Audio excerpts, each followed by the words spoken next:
The Nuns of Shamordino in Solovki Prison. A reading from Russia's Catacomb Saints by Andreyev, Father Seraphim Rose, and Father Herman Podmoshensky. In the summer of 1929, there came to Solovki about 30 nuns. Probably the majority of them were from the monastery of Shamordino, which was near the renowned Optina hermitage. The nuns were not placed in the common women's quarters, but were kept separately. When they began to be checked according to the list and interrogated, they refused to give the so-called basic facts about themselves, that is, to answer questions about their surnames, year and place of birth, education, and so forth. After shouts, threats, and beatings, they were placed in solitary confinement and were tortured by hunger, thirst, and deprivation of sleep. That is, all the usual means of pressure were applied to them. But the nuns remained unbending, and even were bold enough, a fact very rare in the concentration camp, to refuse any kind of forced labor.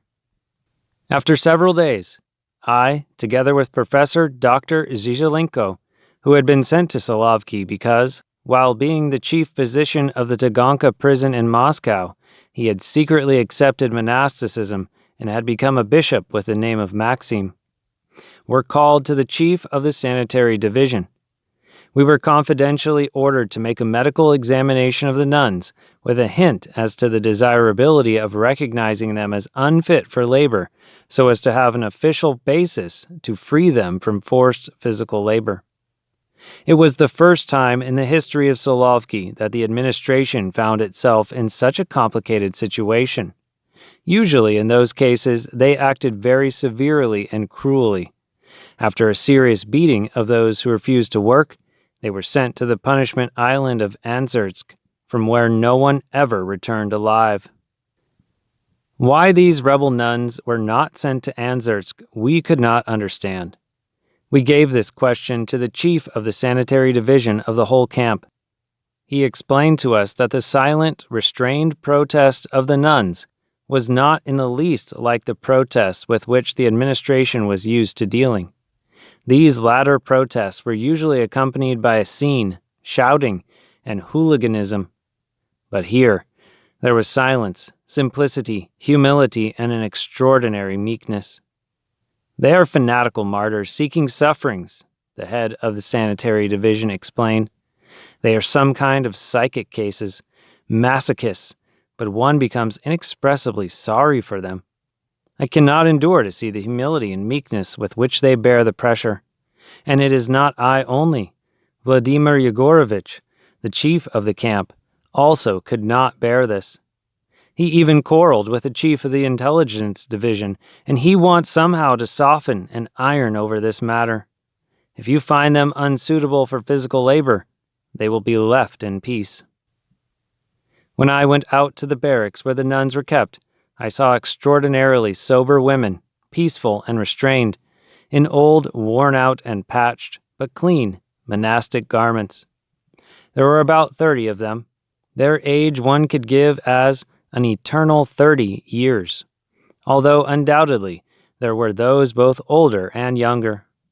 In all faces there was something from the expression of the Mother of God, joy of all who sorrow, and this sorrow was so exalted and modest that totally involuntarily I was reminded of certain verses of Tuchev. Their meek appearance was of a spiritual beauty which could not but evoke a feeling of deep contrition and awe. So as not to upset them, I'd better go out, doctor, said the chief of the assignment who met me, who should have been present as a representative of the medical committee. I remained alone with them. Good day, Matushki. I bowed down low to them. In silence they replied to me with a deep bow to the waist. I am a physician. I've been sent to examine you. We are well. You don't need to examine us, several voices interrupted me. I am a believing Orthodox Christian, and I am sitting here in the concentration camp as a prisoner for church reasons. Glory be to God, several voices again replied to me. Your disturbance is understandable to me, I continued, but I will not examine you. You only tell me what you have to complain about, and I will assign you to the category of those incapable of labor. We are not complaining about anything. We are quite healthy. But without a definition of the category of your inability to work, they will send you to extraordinarily difficult labor. All the same, we will not work, whether it be difficult or easy labors. Why? I asked in astonishment. Because we do not wish to work for the regime of Antichrist. What are you saying? I asked, upset. After all, here on Solovki there are many bishops and priests who have been sent here for their confession. They all work, each one as he is able. Here, for example, there is the Bishop of Vyatka, who works as a bookkeeper at the rope factory, and in the lumber department many priests work. They weave nets. On Fridays they work the whole 24 hours, day and night, so as to fulfill their quota extra quickly, and thus free for themselves a time for prayer in the evening on Saturdays and on Sunday morning. But we are not going to work under compulsion for the regime of Antichrist. Well then, without examination, I will make some kind of diagnosis for you, and give the conclusion that you are not capable of hard physical labor. No, you needn't do that. Forgive us, but we will be obliged to say that this is not true. We are well.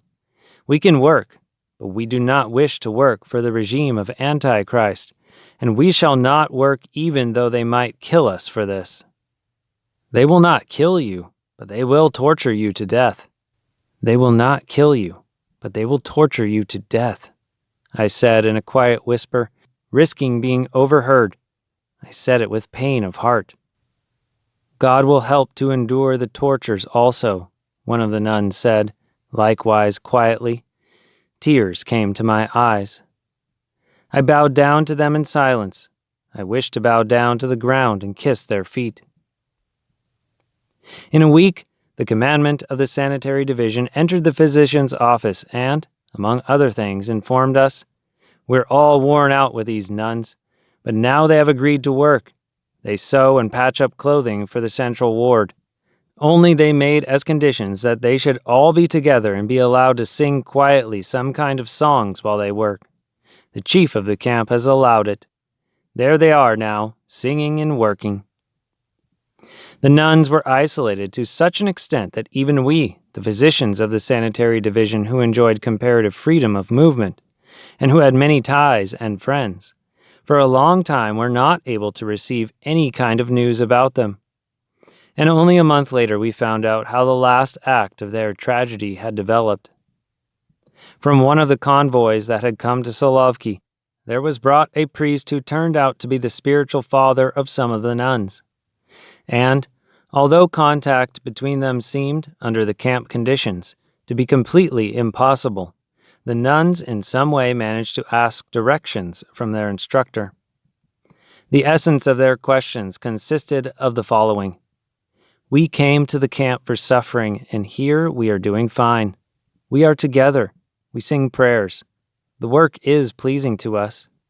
Have we acted rightly that we agreed to work under the conditions of the regime of Antichrist? Should we not renounce even this work?" The spiritual father replied with an uncategorical prohibition of the work. And then the nuns refused every kind of work. The administration found out who was guilty for this. The priest was shot. But when the nuns were informed about this, they said, "Now no one is able to free us from this prohibition." The nuns soon became separated and one by one were taken away somewhere. Despite all our attempts, we were not able to find out any more news about them. They disappeared without any trace. Years later, from the mouth of an American prisoner who was in a slave labor camp, comes the following supplementary information shedding light on the spiritual outcome of the ascetic firmness of such nuns. The miracle of the nuns. When the conversations turned to religion, as they soon did, I heard of an extraordinary happening, a miracle, which had just occurred in Vorkuta. God indeed was there with us, and the eagerness with which the men told me the story left no doubt as to the fact that the Iron Curtain could not keep God out of a country or out of the minds and hearts of its people. It was in November of that year, 1950, just after our own arrival, that 3 nuns reached the camp under sentences of hard labor. The many thousand women prisoners of Vorkuta did not work in the mines, but performed other rugged work, and the nuns were assigned to a plant which made bricks for construction throughout the whole Arctic area of Russia.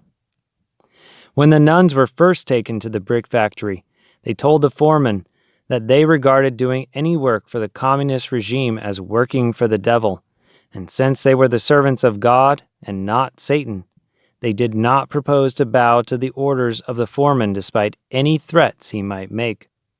Stripped of their religious garb, the nuns' faith was their armor.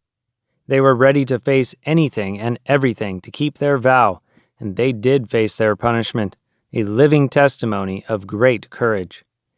They were put on punishment rations, consisting of black bread and rancid soup, day after day. But each morning when they were ordered to go out to the brick factory, into the clay pits, or to any other back-breaking assignment, they refused. This refusal meant, of course, that they were destined to go through worse ordeals. Angered by their obstinacy and fearing the effect upon the other slave laborers, the commandment ordered that they be placed in straitjackets. Their hands were tied in back of them, and then the rope with which their wrists were bound was passed down around their ankles and drawn up tight.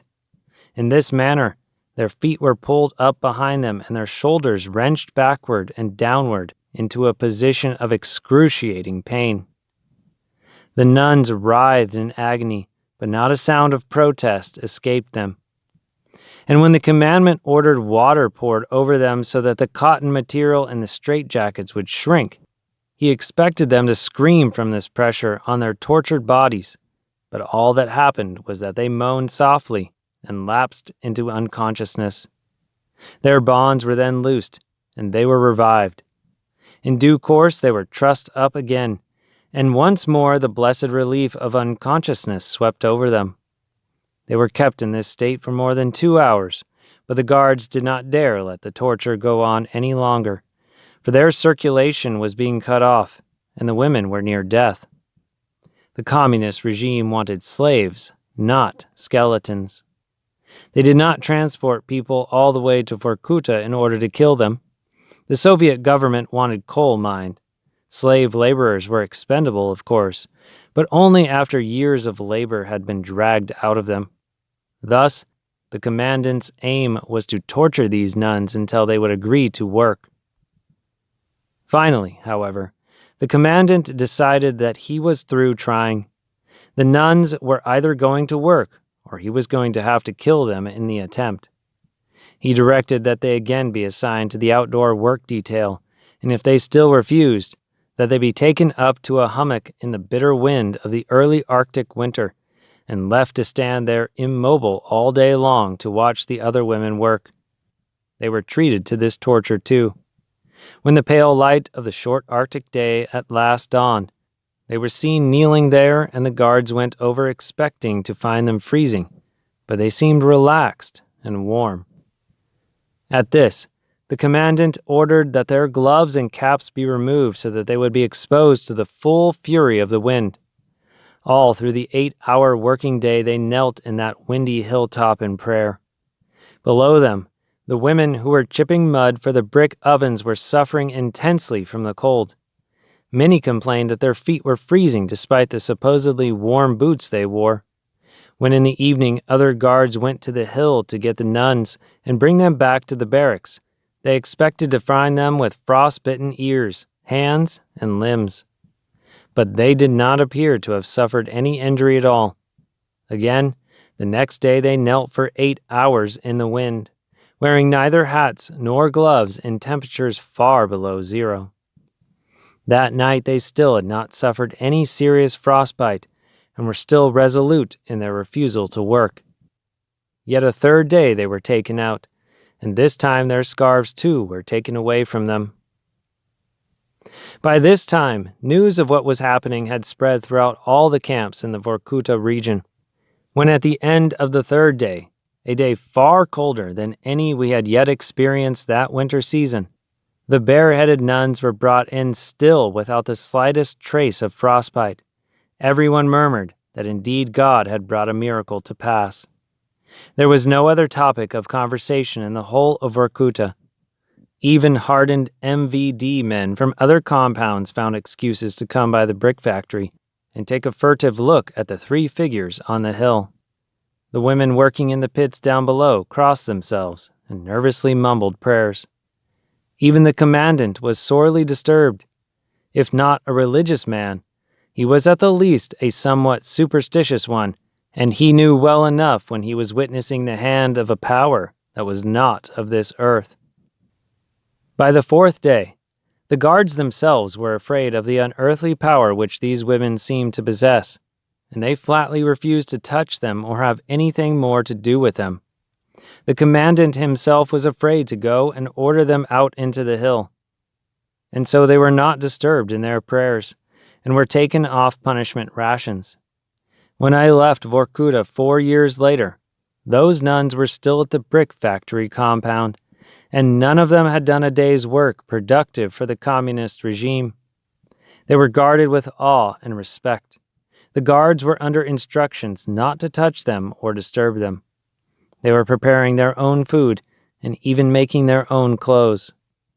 Their devotions were carried on in their own way, and they seemed at peace and contented. Though prisoners, they were spiritually free. No one in the Soviet Union had such freedom of worship as they. What their example did to instill religious faith in thousands of prisoners and guards there at Vorkuta, I cannot begin to describe.